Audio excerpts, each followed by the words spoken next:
Question number 4, Natalie Don, who joins us remotely. To ask the Scottish Government what assessment it has made of the impact that rising inflation could have on its ability to deliver on the priority outcomes set out in the COVID recovery strategy. Cabinet Secretary. Presiding Officer, the financial situation, including high levels of inflation, is particularly challenging given the absence of financial powers to compensate for these factors. The Scottish Government has prioritised spending which supports those who need it most, guided in part by the principles of the COVID recovery strategy. Last year's emergency budget review and the 2023-24 budget provide funding which helps families, backs business and protects the delivery of public services.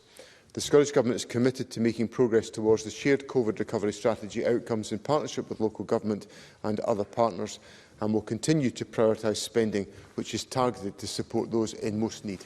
Natalie Don. I thank the Deputy First Minister for that answer.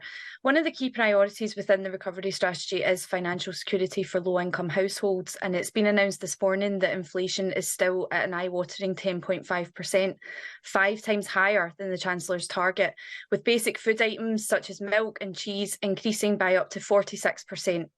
So would the the Deputy First Minister agree that our ability to deliver on the COVID recovery outcomes is being made much more difficult by the Tories' economic incompetence? Cabinet Secretary. President Officer, I was explicit with Parliament in the budget statement in December just the scale of the challenge that is posed by the economic turbulence that has been experienced since the start of the war in Ukraine, but exacerbated by the twin effects of Brexit and the aftermath of the ludicrous mini-budget in early September. So the presence of inflation in our economy at the very high levels that is currently faced, with an even more acute pressure on low-income households because many of the foodstuffs upon which low-income households depend have increased disproportionately and higher than the headline rate of inflation. Those issues are of significant challenge.